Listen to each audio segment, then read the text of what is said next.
And today we'll be covering the hired help. And basically, there's three different components to this. And the first one we'll look at is the actual White House staff. The White House staff obviously works directly with the president in the White House, but also across the street in the executive office building. It includes over 1,000 people altogether. The most significant visible people would be the chief of staff, which is basically like a gatekeeper for the president. They arrange their schedule, they decide who and who won't talk to them, and so they can, if they do their job, be an incredibly powerful person. The chief of staff right now is Mark Meadows, a former congressman and a big supporter of the president. The chief of staff job right now has been maybe not as powerful in the past because obviously President Trump does what he wants and sees who he wants and hears who he wants. So the chief of staff position hasn't been as consequential, especially since this is either his third or fourth chief of staff. So usually, though, they are somewhat of a gatekeeper and an incredibly powerful person if they do their job right. The other visible person in the White House staff would be the press secretary. This is the person that talks to journalists often on a daily basis and answers questions. They speak on behalf of the president. So anytime you see that room with the blue kind of curtain and then the seal of the president and all that, that's the person speaking is the press secretary. And so they put on a face basically for the White House. The other significant positions include the director of communications, because obviously a big part about being president is you're a politician. You have to get the word out and you have to create propaganda that is going to favor your position and what you're doing and try to spin the mistakes that pop up here and there. And the communications office can be incredibly important. There's also a number of other ones, including like legislative affairs. This is the office that keeps in contact with Congress and makes sure that the president's ideas are getting put into legislation, particularly by people of their own party.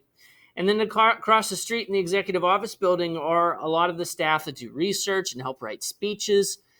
And even, for instance, the president sends cards to people, and that all has to be done by staff. Obviously, the president doesn't have enough time to do all those things himself. The big part of the executive office building, which we'll talk more about in economics, would be designing the federal budget. Federal budget is over 10,000 pages long, so they need a huge amount of people to research and develop that. Every year they start the process, and it takes several months just to compile all the necessary information. So that is the personal staff of the president. All of those are political appointees. He hires them and fires them at his will. He does not need approval from the Senate for any of those people.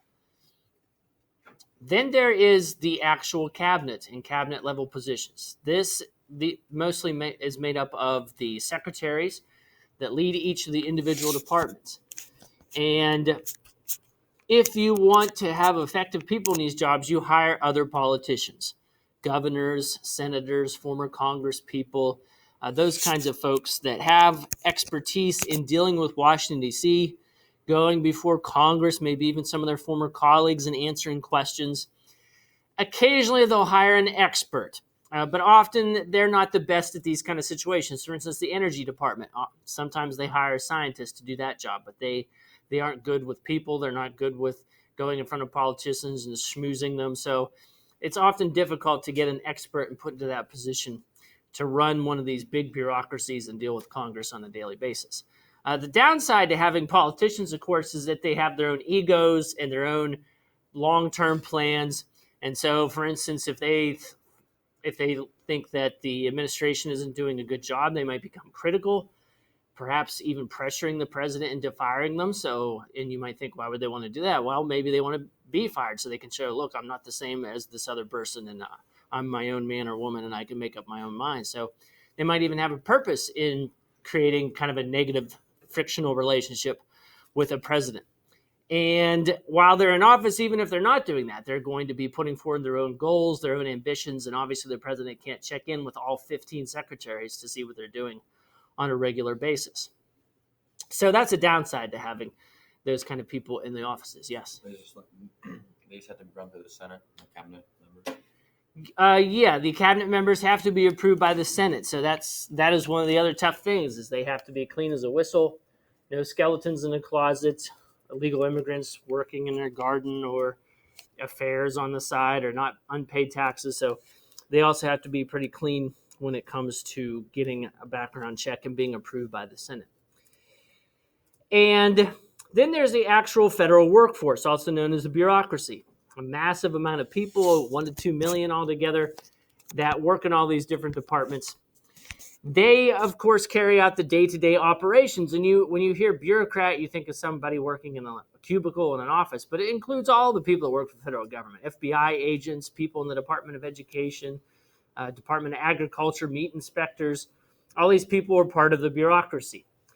A long time ago, they used to get hired through what was called the spoils system. So to use Andrew Jackson as an example, when he became president, he simply would fire most of the federal workforce. And back then, keep in mind, it was incredibly small.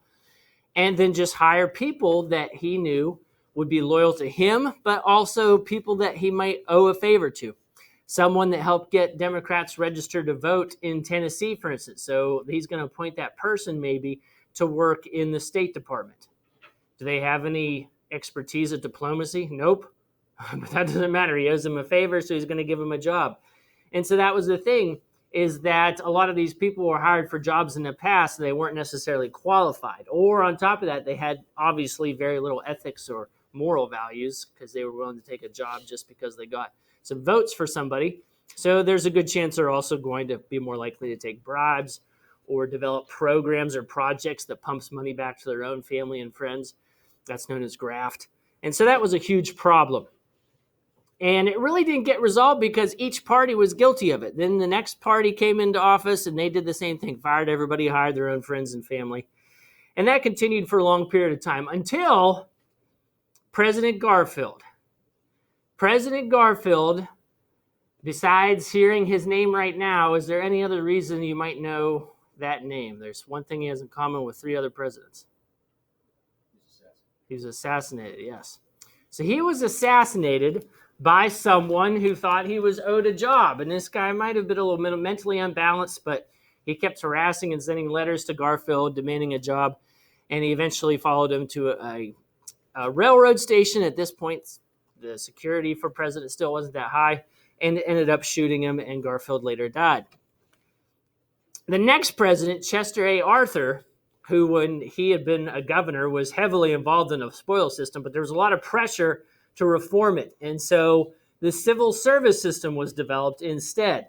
And basically, it makes sure that people are only hired who are qualified, and they do this basically by making people take what's called the civil service test, which gathers information on their background and what they've done in the past and what kind of education and training they have and so on. For instance, if you're in the military because you're already disciplined and you worked in something that's organized by the government, you get extra points. So after that, of course, promotions are also based on this. A review process, a committee goes over exactly what you've accomplished and whether or not you're worthy of a promotion and so on. And so there's a classification system just like the military where there's different levels that you go on as you go up, G1, G2, G3, and that qualifies you to take on different responsibilities and earn money. It makes sure that the civil service system is impartial. They're not going to take sides between Republicans and Democrats. They can work their entire careers in one job, gaining a lot of expertise and professionalism, and they can provide the best information possible to the elected officials. And so that civil service system covers most of the federal workforce. And because of that, there are, of course, some criticisms. Some people don't like that these people keep their jobs forever. Some people say maybe every time a new administration comes in, they should get to hire new people. And, of course, that would be a massive undertaking since there's over 1 million people in the federal workforce now. So that's not exactly feasible. But, of course, people do get suspicious of bureaucrats because they're in their jobs and they control things like regulations and taxes and stuff like that. And when people have a negative experience with one bureaucrat, they tend to stereotype all of them. But, of course, that is not something you should do with any group of people. So that's the hired help for today. For the remaining part of class, continue to work on what you set out to accomplish for today.